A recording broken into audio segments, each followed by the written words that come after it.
Mirëmëngjesi dhe mirë se vini në emisionin tuaj të përditshëm Zgjohuni me ne. Data sot shënon 3 dhjetor dhe ne si çdo ditë tjetër do të udhëtojmë pas në histori, art dhe kulturë.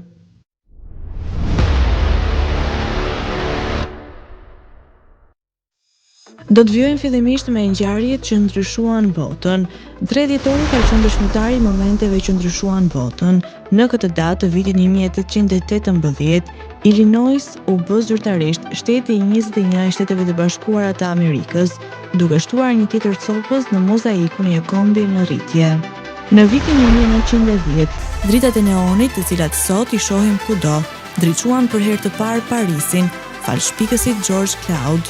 Më shumë se një shekull më vonë, në vitin 1967, bota mbeti pa frymë, kur Christian Barnard realizoi transplantin e parë të zemrës në Afrikën e Jugut, një ngjarje që ndryshoi përgjithmonë historinë e mjekësisë. Por jo çdo moment ishte i gëzueshëm. Në vitin 1984, Bhopal, Indi, përjetoi një nga tragjeditë më të rënda industriale, duke humbur mijëra jetë për shkak të një rrjedhje kimike. Edhe më afër kohës sonë, në vitin 1992, Britania e Madhe u trondit nga ndarja e princit Charles dhe princeshës Diana, një lajm që dominoi titujt botëror. 3 dhjetori është dita e 337 e kalendarit gregorian. Kështu që deri në fund të vitit kanë mbetur edhe 28 ditë. Ngjarje. 1800 u zhvillua betejë në Hohenlinden, ku australianët u mundën. 1818, Illinois bëhet shteti 21 i Shteteve të Bashkuara të Amerikës. 1917, pas gati 20 viteve planifikim dhe konstruktim, hapet Quebec Bridge për trafik. 1973, programi Pioneer 10 emeton fotografitë e para nga afër të Jupiterit. 1992, dërgohet SMS-ja e parë në botë. 1999, NASA humbë radiokontaktin me Mars Polar, landër pak momente se anija të hynte në atmosferën e Marsit. Në vitin 1857, lindi Joseph Conrad, shkrimtari që eksploroi errësirat e shpirtit njerëzor në romanin e tij të famshëm Heart of Darkness. Në vitin 1886, Karl Mann George Saigban, një gjeni i fizikës që fitoi çmimin Nobel, u bë drita e shkencës. Shkenca u pasurua mëtej me lindjen e Richard Kuhn në vitin 1900, një biokimist i shuar dhe fitues i një tjetër çmimi Nobel. Në vitin 1925, Kim Dae-jung, që më vonë do të bëhej presidenti i Koreasë së Jugut dhe një figurë e paqes globale, erdhi në jetë. Dhe për adhuruesit e kinemas, në vitin 1960, shënoi lindjen e Julianne Moore, aktoreja e mrekullueshme që ka dhënë jetë roleve të paharrueshme. Lindje. 1447, lindi Bayazidi II, sultani i imperatorisë osmane. 1800, lindi Franz Pecheren, shkrimtar dhe jurist sloven. 1857, lindi Joseph Conrad, prozator anglez me prejardhje polake. 1889, lindi Isak Samokovlia, letrar bosnjak. 1924, lindi John Backus, shkencëtar amerikan i kompjuterizimit. 1930, lindi Jean-Luc Godard, regjisor filmi franko-zvicerian. 1960, lindi Daryl Hannah, aktore amerikane. 1976, lindi Semir Devolli, futbollist bosnjak. 1968, lindi Brendan Fraser, aktor kanadez. 1981, lindi David Villa, futbollist spanjoll. Vdekje. 1894, vdiq Robert Louis Stevenson, shkrimtar i famshëm skocez. 2000, vdiq Gwendolyn Bronx, shkrimtare amerikane. 2011, vdiq Sabri Goto, politikan, shkrimtar dhe skenarist shqiptar. Festa dhe përvjetore. Dita e OKB-s për personat me aftësi të kufizuara.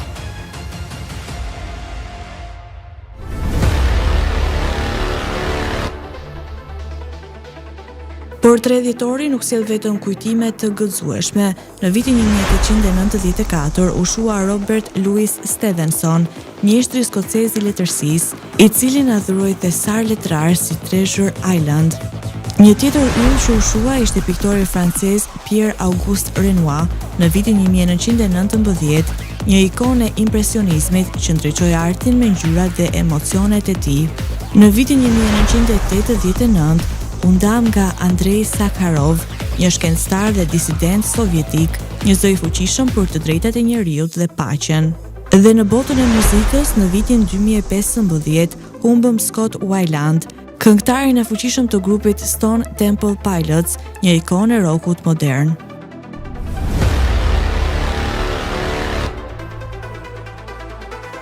Tani oftë të ndiqni rubrikën edhe shëndeti.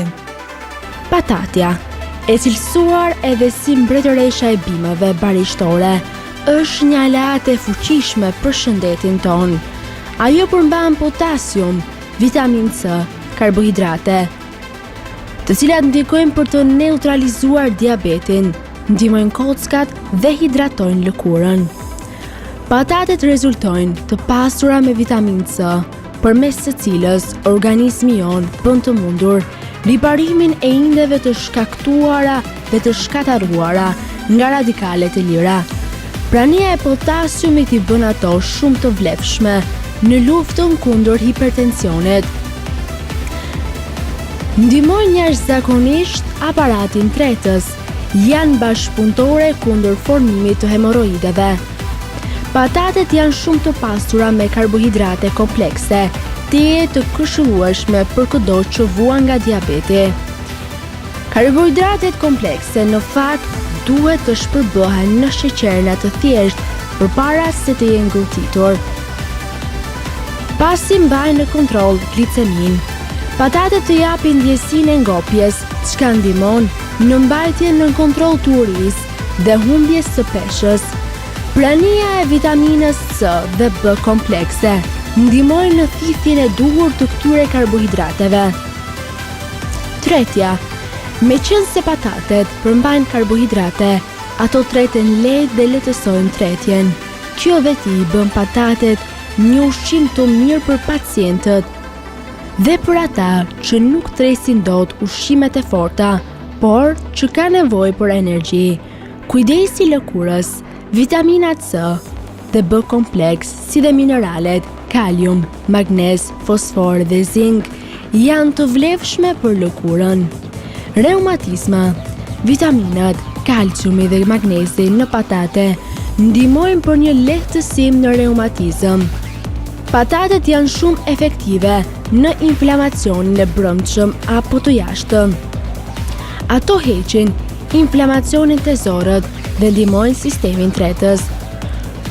Funksionimi i duhur i trurit varet shumë nga niveli i glukozës, i furnizimit me oksigjen, nga disa përbërës të kompleksit B, nga disa hormone, aminoacide dhe acide yndyrore, siç është omega 3. Patatja mbulon pothuajse të gjithë nevojat e përmendura më lart. Ajo është e pasur me karbohidrate dhe mban në nivele të duhura glukozën në gjak, e cila nuk lë për lodhje trupin dhe bën atë aktiv. Oksigjeni i cili dërgohet në tru me anë të hemoglobinës në gjak ka përbërës kryesor hekurin. Patatet përmbajnë shumë hekur dhe kështu ndihmojnë për këtë funksion. Fosfori dhe zinku, të gjetura në patate, janë të vlefshme për trurin. Përveç vitaminave B kompleks dhe C, mineraleve dhe fibrave, patatet përmbajnë substanca të quajtura karotenoid, lutein dhe xanthin, të cilat janë të dobishme për zemrën dhe organet e tjera të brendshme. Por, përsëri, patatja ngrej nivelin e glukozës në gjak dhe konsumimi i tepërt mund të çojë në trashje gjaku, gjë e cila mund të vërë në presion të madh zemrën dhe nuk rekomandohet për njerëzit diabetik. Gurët në veshka. Gurët në veshka janë shkaktuar kryesisht nga niveli i lartë i acidit urik në gjak. Në raste të tilla, proteinat duhet të shmangen, veçanërisht proteinat shtazore, të tilla si mishi, karkalecat dhe ushqimet e detit. Hekuri dhe kalciumi gjithashtu ndihmojnë në formimin e gurit. Patatja është e pasur me të dyja këto dhe normalisht nuk përshtatet nga kjo pikpamje, por kjo është shumë e pasur me magnez, i cili refuzon grumbullimin apo depozitimin e kalciumit në veshka dhe në indet e tjera, duke bërë të dobishëm kundër formimit të gurve. Diarea. Patatja është një ushqim i pasur me energji për ata që vuajnë nga diarea, pasi patatet treten lehtë dhe janë të buta. Por konsumimi i madh i tyre mund të shkaktojë diare për shkak të goditjes së tepërt të mishtestes.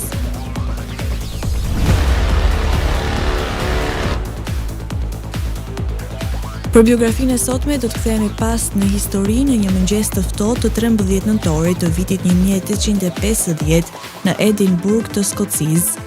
Lindi një djalë që do të pushtonte zemrat dhe imagjinatën e lexuesve anë mban botës. Robert Louis Stevenson, një emër që sot lidhet me aventurat, sekretet dhe hijet e njerëzit. Erdhi në jetë një familje të pasur me traditë inxhinierike, por ëndrat e tij përkisin librave dhe fjalëve. Fëmijëria e tij nuk ishte e lehtë, shëndeti i brisht dhe një betejë e përhershme me tuberkulozin e bën atë një udhëtar të përhershëm në kërkim të klimave më të ngrohta dhe shpesh më të shëndetshme. Por pikërisht ky udhëtim i pandalshëm i dha atij frymëzimin që më vonë do të kthehej në letërsi të pavdekshme. Në rininë e tij ai ndoqi studimet për drejtësi, por nuk e ushtroi kurrë këtë profesion. Pasioni i tij vërtet ishte të tregonte histori. Në vitin 1878 botoi librin e tij të parë, An Island Voyage, një rrëfim për udhëtimin e tij me kaonin në lumin e Francës. Por bota e njohu edhe dashuroi me publikimin e kryeveprës së tij, Treasure Island, në vitin 1883, një aventurë emocionuese për piratët dhe thesaret e fshehura që ende sot manit lexuesit e çdo moshe. Në kërkim të shëndetit dhe inspirimit, Stevenson udhëtoi nëpër botë, ai jetoi në Francë, SBA dhe më në fund u vendos në Samoa, një ishull tropikal ku gjeti paqe dhe ku banorët vendas e nderonin si një figurë të dashur dhe të respektuar.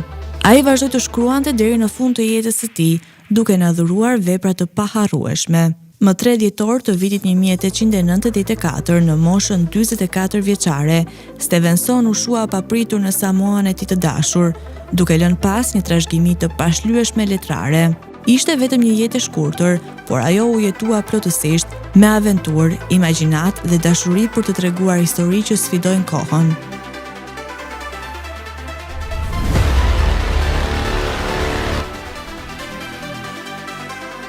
Do të vijmë në rubrikën kuriozitete, ku sot do të flasim për detin që zhduket. Është pikërisht deti Aral.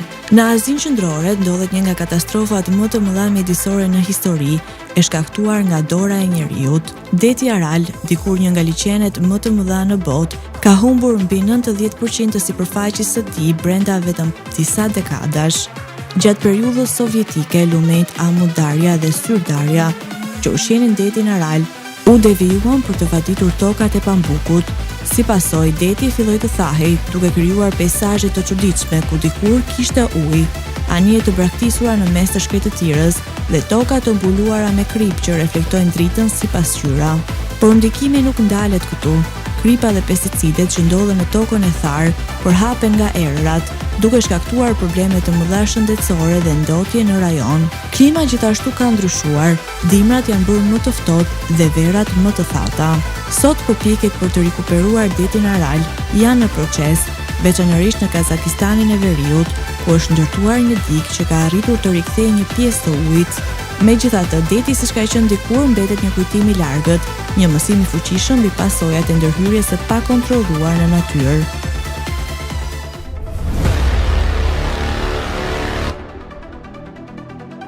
Tani u ftoj të ndiqni parashikimin e motit për territorin shqiptar.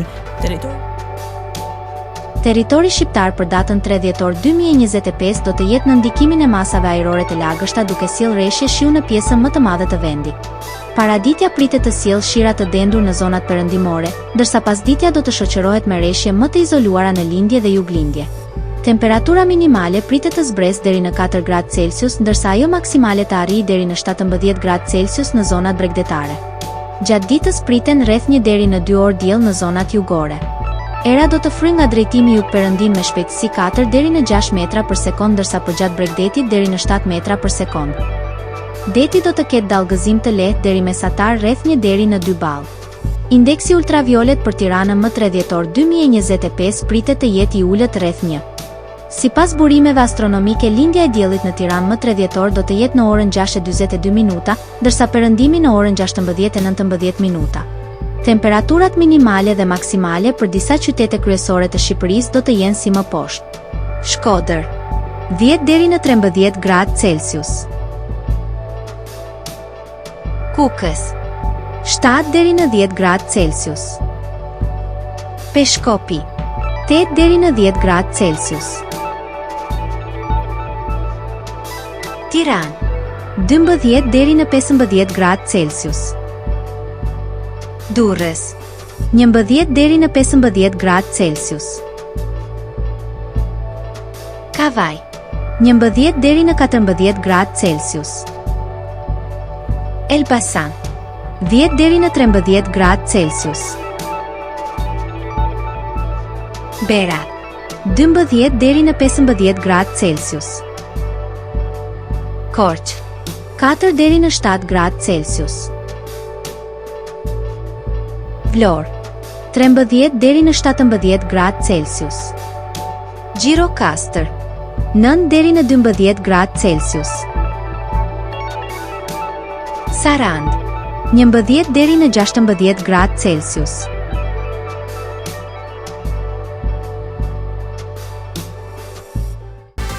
Tani u flet ndihni parashikimin e motit për territorin e Kosovës.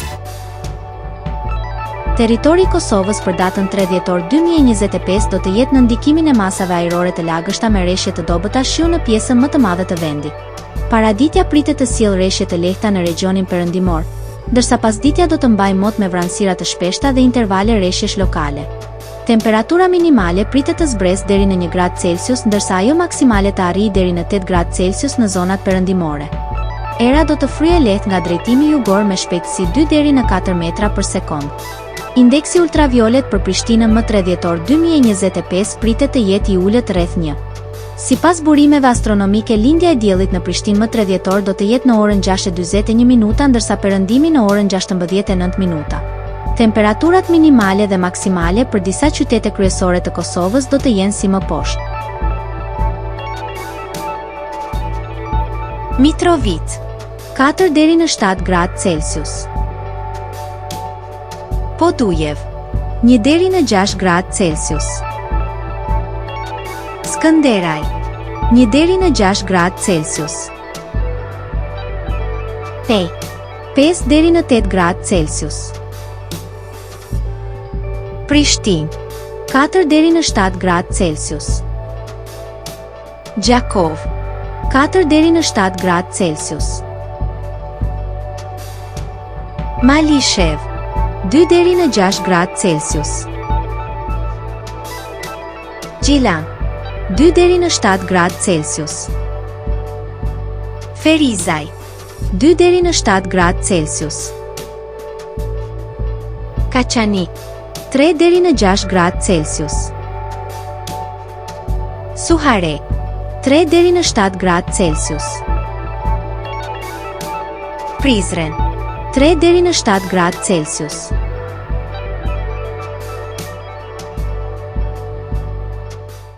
Të nderuar teleshikues, kemi arritur në fund të emisionit edhe për ditën e sotme. Bashkë do të rishihemi sërish nesër në këtë njëjtin orë. Deri atëherë, mirupafshim.